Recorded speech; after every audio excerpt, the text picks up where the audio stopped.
Hello everybody, I am Tom and you are watching me play Disco Elysium.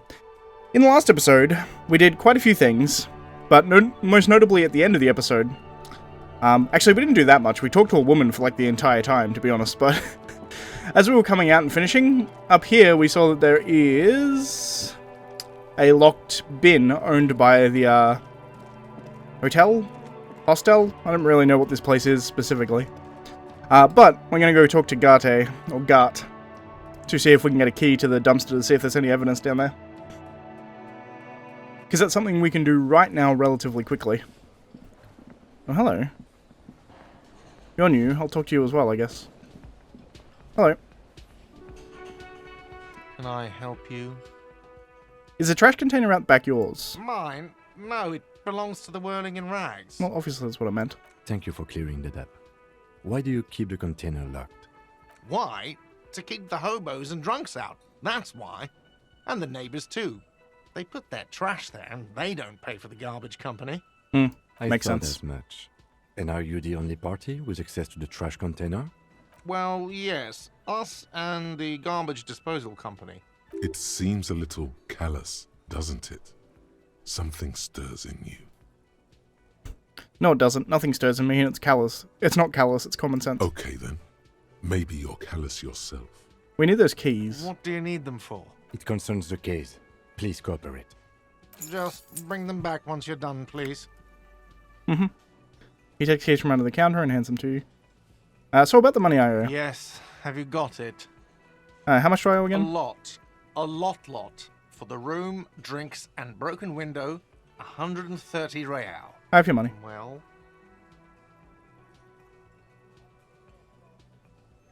Here it is. Sorry for the trouble. great. Thank you, officer. That's all I wanted. Payment for services rendered. It's good you paid before 9 p.m., or your door would have been locked electronically. Interesting. Please pay for each night in advance starting tomorrow. 20 real per night. Okay. I'll take a room here too. Of course. Always happy to have officers from the RCM as guests. Anything else I can do for you? Goodbye. Cool. So I paid my room off. That's something I wanted to do from the start. And I got that money just by asking the rich woman. It was kind of great. Hello. Who are you? It's all about money, you know. You gotta spend money to make money. Yo, money is what really matters. This guy likes money, I suppose. He doesn't really have like a proper dialogue with him. Which is interesting, because most people that highlight green have like a full dialogue tree with them. So I wonder if that happens later, perhaps. But theoretically, we should be able to open this bin now. This trash container is locked. The sliding lid has a padlock that says, Whirling in Rags. Open the padlock with the key. With a well-oiled crack, the lock pops open. It should now be possible to simply raise the lid. Don't. Maybe you shouldn't. Didn't I have a premonition that there's something in there? There is, but you won't like it. Open the lid. The smell of rotten food rises to greet you. You see soggy cartons, dirty rags, and organic waste. No, there we go. We're just in time. This hasn't been emptied for over a week. Pick up the rags. Among the threadbare kitchen towels, something catches your eye. A pair of denim trousers. Grab them. As the legs of the slime-covered jeans begin to unspool from the garbage, a rank corpse smell fills. The victim's clothes? Cadaverine odor is faint. If these belong to the deceased, they were removed when he was still in the early stages of decay. Drop them in here, officer.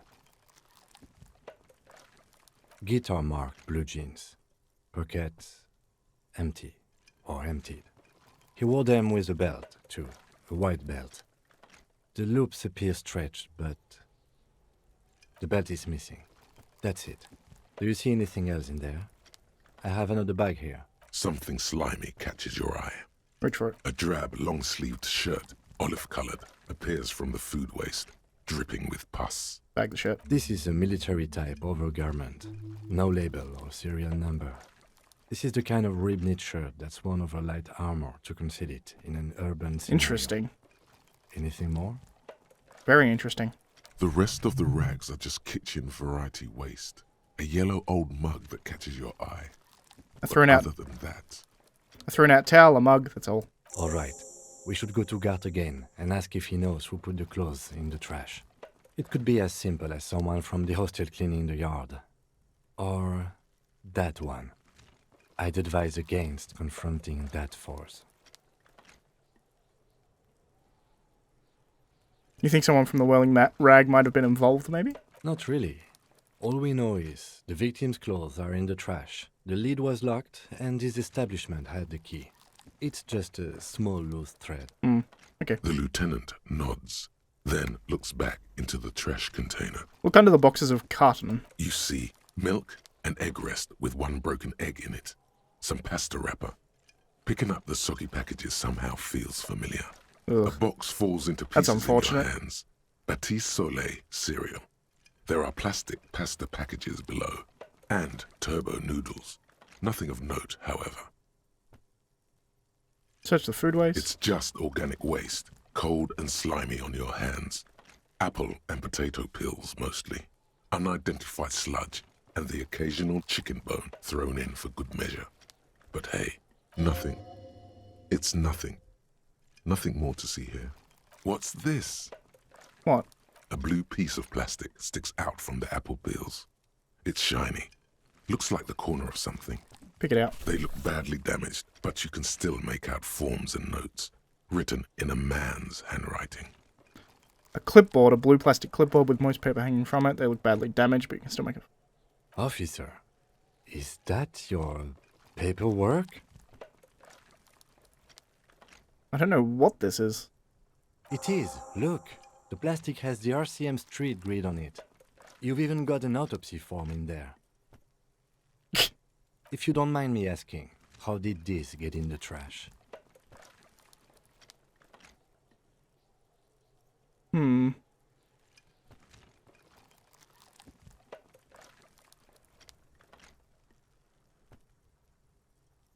Someone from the whirling threw it in the trash? I don't know, I'm boring. Boring. Try dangerous. You should do a thorough inventory of that. Be sure some has not fallen into the hands of the RCM's enemies, organized crime or worse. Official notes sometimes contain informants' names, even undercover operatives. Alright, I'll do that. It would also not hurt to start taking notes on the case. Now, tell me what your eagle eyes see. Or are we finished? I'm gonna get the mug. You pick out a broken mug with an oddly racist depiction of the yellow man frolicking in saffron, An antique. only in its social sensibility. Take the mug. Close the lid. The container sounds a muffled gong.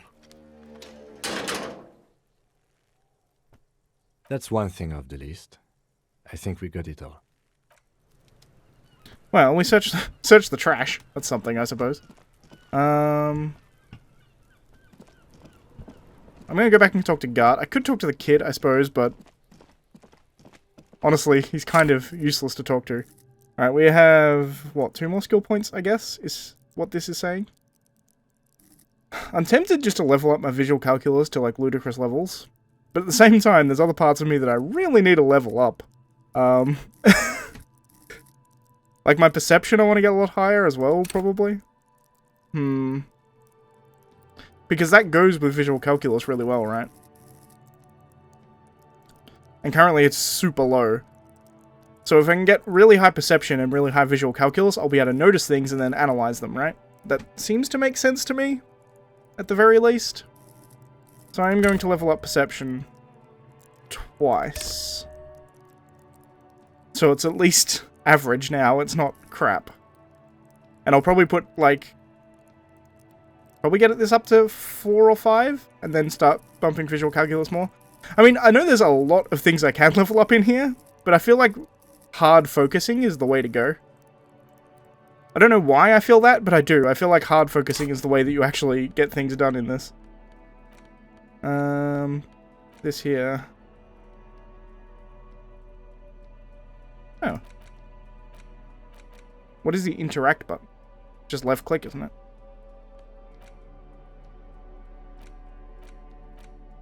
I guess... Yeah, It's the yeah. legend found in the trash. A pitiful cabbage of white and yellow papers hanging from plastic board, barely held together by a metal clip. This sad display is made complete by the faint smell of urinal cleaner. Anything else? There's a piece of toilet paper, or is it cleaning tissue? No, it's toilet paper, desperately sticking to the back of the blue plastic clipboard. It's a metaphor for you. Thank you, waterlogged ledger, for spelling it out for us. Below the pathetics, terror. Do not look into its blue heart. Inspect the toilet paper. It's just toilet paper sticking to the back of the plastic clipboard. You can take it off if you want. Take it off. Still wet, the toilet paper peels off the plastic easily. All you have to do is shake it off with your finger and voila! The ledger now looks marginally better. Inspect the clip. An aluminium block runs the width of the board, biting down on the paperwork. Its crocodile teeth are the only thing keeping the papers together. A regular pencil, the tip worn down to nothing, has been attached to the clip. Run your finger across the aluminium. The surface is interrupted by a silvery sticker. It's rectangular, sparkling with iridescence. You don't know how you didn't notice it before. Hey, Lieutenant, what is this? Point at the sticker. What? That thing. It's a halogen watermark. We use it for adding information to RCM property. Interesting. What kind of information? It depends. Aside from an anti-counterfeiting stamp, mine has my station number and address. The information varies by date of issue. Interesting. Maybe yours will have how many cases you've solved. How many years you've been on the force, he's thinking. It'll have that. How can I read it? Any capable light with the right wavelength will do. Like, for example? All RCM vehicles have had lights designed to reveal halogen watermarks. Mine too. Interesting. This means you can read the watermarks if you just turn the lights on. That's all, thank you. Okay. While a bunch of sodden papers sag from the clipboard in your hand, it's a sorry sight. Look at the clipboard. It's made of dark blue plastic, hard enough to beat I know the someone clipboard to they're talking submission about. with. The edges are rounded, however. The U4 size board feels thick and heavy in your hand. Light shimmers on its wet surface. On the back, you see the embossed letters, RCM. What did you say the color was? Blue. The blue heart. Don't look into it. God damn it. Shake the ledger. Something rattles inside, ever so lightly. Is there a hidden compartment? Permeables. It's not hidden per se. The compartment is made for permeable materials that would get damaged if something happened to it. Peek inside. The plastic shimmers like lapis lazuli, but it is not see-through. You cannot see to its center. How would I open it? With your hands, U4-sized pages hang from the clip screwed to the top of the board. Open the hidden compartment in the clipboard. Apparently, this is hard for me. Is not what you end up doing.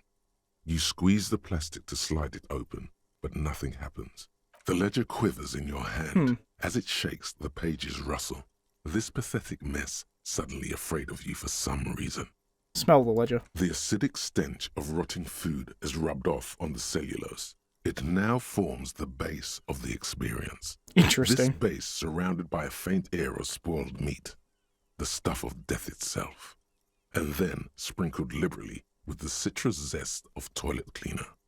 I've got to find where the toilets are, because I think that's where my badge is going to be, right? Because obviously this thing went in the toilet, because it smelled like urinal cleaner or whatever. I wonder if my badge is in there. Let's browse the white papers. They're not exactly white.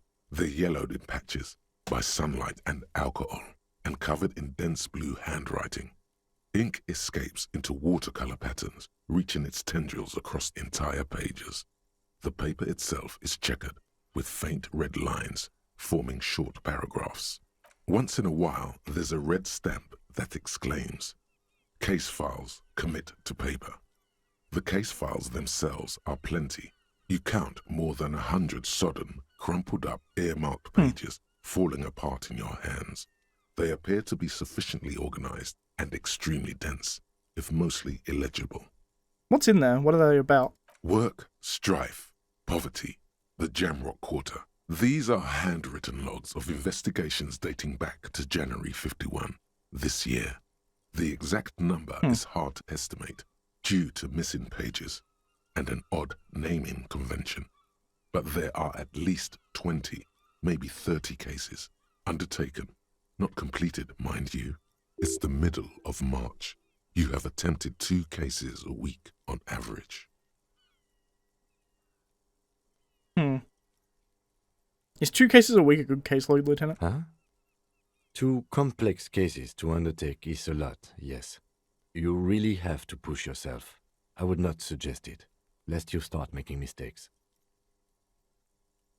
2 cases a week appears to have been my load, Lieutenant. I'm not sure I completed them, though. 2? That's a lot. I didn't mean to say you are making mistakes, by the way. That was presumptuous of me. I burned out all right. That's okay. We all do, sooner or later. Like a fan of gills, the checkered papers dry in your hand.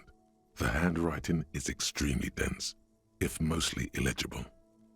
There was a mention of naming convention here. Yes, it appears you employ a, shall we say, robust yet literary system. Each investigation has its case number written on the margins. Yet, still more tellingly, most are accompanied by a name. That's interesting. A title, one might say. Yeah, titles these one cases. that draws inspiration from snoop fiction and vespertine cop show staples. Huh. Oh my, and they're written in capital letters too. Yes, all caps. One is called The Next World Mural. Another, The Square Bullet Hole Murders. Another yet, The Unsolvable Case. Interesting. Others appear more light-hearted. The guys on a couch in an unexpected location, and the murder at the hookah parlor. Even the rare article-free collapsing tenement. Murder features prominently throughout. I'm a homicide detective specifically, which makes sense why I'm here, I guess. It's going to take an effort to piece these case files together, but it can be done. Once you're done inspecting them up close. Kim, it appears my cases employ some kind of naming convention. You mean the alphanumeric? Officer, precinct, time of arrival at the scene? No, I mean non-numeric one, with title. Oh, you mean the titular? Yes, well, so do I. In our defense, almost everyone in the RCM does. Why is that? It's a holdover from the early days of the RCM, right after the revolution, when the organization had little idea how to do things. It persists in an unofficial capacity. Officers use these titles to refer to their work among themselves. I seem to have named a case the Square Bullet Hole Murders. Again, in your defense, I seem to have named one the man with the hole in his eye. That was a real person. His death was real. Still, I named it that, to amuse myself. Alright, fair enough. I pray his loved ones never find out. What happened to him? Rail spiked through the head. He died. It was a workplace accident. That's unfortunate. Count the pages. I have to open an official case. Is there room? There is, for precisely one more. 15 pages near the end remain untouched by the damage. The checkered grid forms a structure of passages, breaking the case into subtasks to accomplish. That's actually really cool. Once all the tasks are accomplished, the case is complete. Commit to paper. Sadly, the ledger only comes with an old, worn-down lead pencil. It's unfitting of this monumental event. Kim, do you have a pen? The lieutenant looks at his blue notebook. 2 fat, shiny pens hang from the binder, like large-caliber bullets on an ammo belt. It's a cool simile. He is not really saying anything, just standing there, looking at them. Can I have one? Know that I give this to you with resentment. With this beauty, commit to paper. The tasks you've completed flow out of the blue oblong pen in a brash freehand, uncannily similar to the rest of the letters. The wording comes easily. It's almost robotically simple. It's interesting, a that. language developed for mental rigor and simplicity. Interesting. Developed for mental rigor and simplicity. So I'm using... somehow, I don't know whether that's muscle memory. That's interesting, actually. I wonder whether people who are amnesic have... Like, I wonder if they still use the same shorthand that they used to use? Because that seems to be what this is implying, right? Like, I'm using shorthand and stuff as I'm writing. And I'm just doing that without even thinking about it, really. Inspect the victim's body. Interview the cafeteria manager. It's not exactly poetry, but poetry would be out of place. Cross out the ones you've already finished. A satisfying slash sounds across the paper. You're done, it seems to say. And you, and you. Things to be done and things already done. The composition of reality. This is an extremely useful tool for a detective of the citizens' militia. Now all that remains is to name the case. Lieutenant, have you by any chance named our case? No, actually. Any ideas?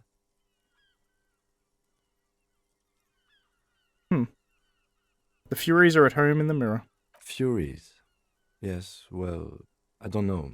I have to be honest, I'm not experiencing the internal strife that it refers to. And also, could you make it less poetic somehow? Just a normal case name, you know? Think, what would that be? A good normal name. Yes, you know what that normal name is, but it's so plain. Anything else, please. The Hanged Man. Great. That's great. That's actually what I was thinking too. The Hanged Man. Good, strong name. We have a very good name for the case now. I'm going to start calling it the Hanged Man. It's good we sorted this out. I'm not expecting these. You don't exactly close them, so much as distance yourself from the smelly papers. They're a little further from your nose now. Can I read the case files now? Yes, you can piece them together using the alphanumeric code on the margin. It always begins with HDB 41, then date of initialization and time of arrival on the scene, followed by the title. For example, HDB 41120111700, the next world mural. Fair enough. HDB 41, aren't those officer precinct? Why, yes, your precinct number is 41. And HDB? Every last alphanumeric in the files begins with it. And these are your case files. It's safe to say HDB are your initials. Wow, I don't know what to say to that. I got nothing here either. Logic really isn't the best faculty to have this conversation with, but it's the one you got. So sorry. Yeah, we're staying out of this business for now. HDB is bad news from Interesting. yesteryear. It's shit, honcho. Interesting. So my inland empire is like, no, you don't want to be that person anymore anyway. Fuck that person. He's dead. Make a new person. How long does it take to read a case? It takes about half an hour to piece one together, using the system you've devised. Where do you want to start? 6:53 now. I'll revisit Not this. much has changed in the meanwhile. A bunch of sodden papers still sags from the clipboard. Browse the yellow papers. In the back, you see thin, translucent copier paper. Some neon yellow, some bright red, all covered in boxes, like marching armies. These look like official forms, waiting to be filled out. Then rip them from the binder and hand them out, according to type of form. What types of forms are there? 3. The topmost are misconduct fines, the middle ones are station calls, and the bottommost are field autopsy forms. Each is easy enough to make sense of. Fair enough. You don't have to be an intellectual giant to do police work. Misconduct fine. A monetary penalization ranging from 20 to 250 real. Severe cases allow for 1,000 real, but that requires special paperwork. The details of issuing these fines are spread out over the rest of the fields, but they appear pleasantly vague. So this is how you make money. You find people and then take the money for yourself, like a real corrupt cop. Station call. These are quite sinister in tone. They give a date and time for the person to appear at the specified precinct police station. Below the call are Interesting. the criminal charges you risk by not appearing. Interesting. Field autopsy. A dozen pages of thin copy paper, bright red in color. You see the parameters of a deceased human form waiting to be filled in. Age, sex, condition of internal organs. Enough of these. Yes, all that remains now is to fill those forms and hand them to people. Fines for wrongdoers. interview requests for bad guys, and field autopsies to dead guys. The rest of the stinking cellulose is much worse for wear. Being sandwiched between the board and the rest of the paperwork must have spared the fragile copier paper. Put the ledger away. Let's interact with this mug. This broken-eared mug somehow made its way into the whirling in rags dumpster. It depicts a person of Samaran descent frolicking in a field of saffron flowers, buck-toothed and grinning feebly minded. Seems to be a cheap knockoff of some colonial era antique. It's just a racist mug. What's there to read here? Not much. There's quite a lot to read in here, actually. Look at all the content. Oh boy, here we go. What are you going to say about a broken, tossed-away mug that you dug out of the garbage?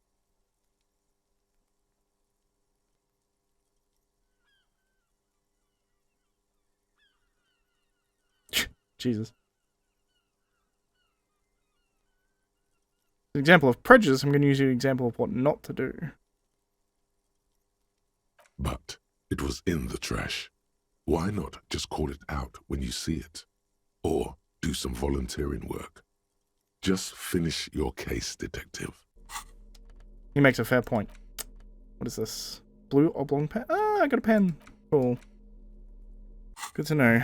Alright, so we're coming up on time, but the last thing I want to do is go back and talk to Gart and ask him about the clothes in the dumpster. Whether or not one of his workers put it there, or if he has any idea, because he wasn't actually here when the murder happened, I don't think, so he may not even know, but I'll ask him anyway. Can I help you? Here's a trash container key. Thanks. I hope you found what you were looking for. I found the victim's clothes. How strange. I certainly didn't put them there. Maybe he was sleepwalking or in a fugue state. Could someone on your staff have put them in there? Sylvie had the keys before I got here, and I can vouch for her. I can vouch for all my staff. None of us would tamper with the crime scene. Interesting. Who else has keys to the trash container? The trash collection service? CS Municipal. I don't see why they would put anything in the trash, though. If one of the people from CS Municipal was killing, then perhaps... the elusive CS Municipal. I doubt we'll be able to track down who was sent here last and when. This will have to be one of those little threats that solves itself down the road. Okay, good to know. Thank you anyway. Thanks, let's talk about something else. Yeah. Alright, goodbye. Alright, so he seems pretty confident that no one on his staff did it, and I tend to believe him. I think he knows his staff well enough to know whether or not they would. Certainly interesting. But I think that's going to be it. The last thing I'm going to do, because I don't think I have anything today, right? I think I'm pretty much done for today. It's like 7 o'clock, so I'm actually going to go through some of those case files, but I think I'm going to do that at the start of next episode. Get in front of Keenman's headlights to... Oh yeah, let's do that, actually. That's definitely a good idea.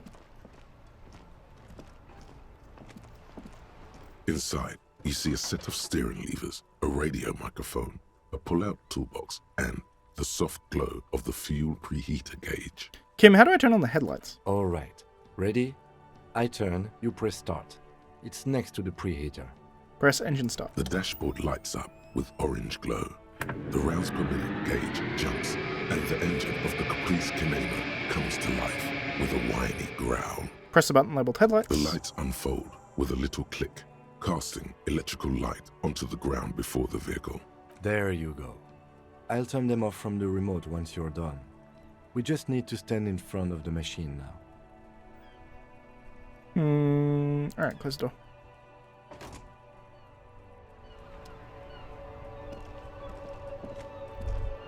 As you hold your ledger's clip under the headlamp, an iridescent hologram appears. A street grid and the veins of a great river. A familiar sensation washes over you. There she is. Revachol West.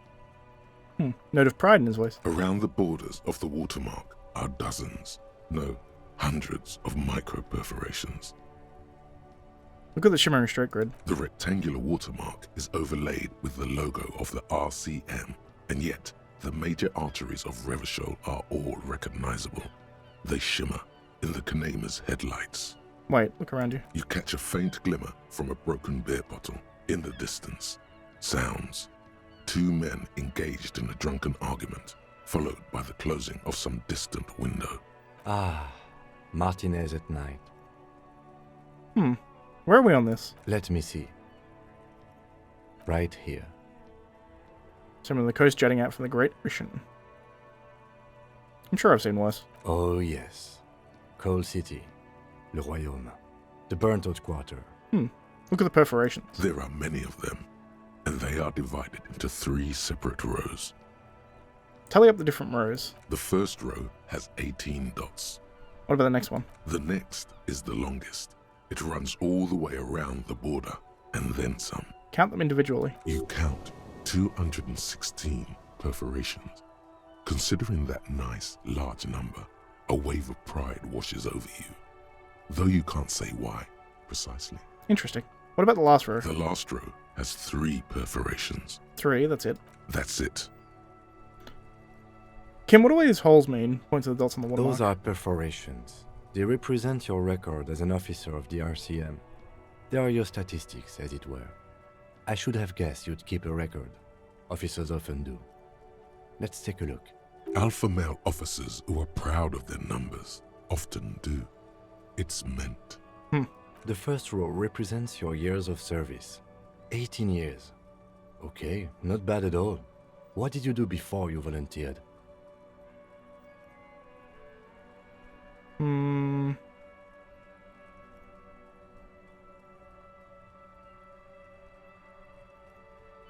you really think I have any idea? Fair point. Let's move on, shall we? This next row, the one that wraps all the way around, is your number of closed cases. Closed is good. It means finished. You've got, let's see, wow, more than 200. 216 to be exact. It's quite a lot, even for someone who's been on the force for nearly 2 decades. Usually, clearing more than 10 cases a year puts you in the 90th percentile of all RCM officers. So I'm really good.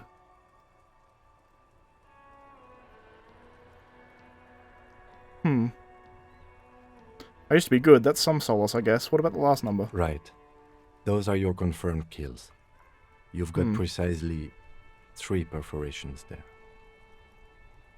That's not too many. For an RCM officer, especially Precinct 41, which is in the Jamrock quarter, it's rather tame. I mean that in a good way. There are certain officers who treat their kills like some kind of ghoulish game. If they do happen to solve a case, it's usually by accident. Interesting. It's clear that he doesn't think particularly highly of these officers. Nor do I. Interesting. So we were a good officer. Like, we cleared a shitload of cases. What was it? 216 in 18 years? That's... goddamn. And we were doing like 2 a week? But it Fuck. seems as though you are, or at least were, one of the good ones. So we have that to be thankful for.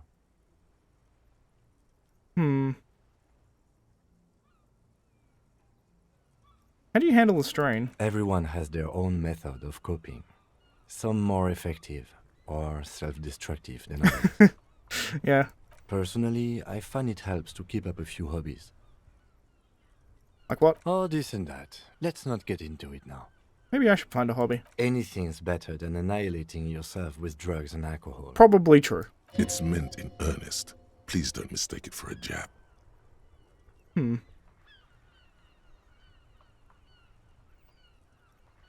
Thanks for this. The lieutenant nods. Okay, let's go. Right. I'll go turn off the lights. Interesting.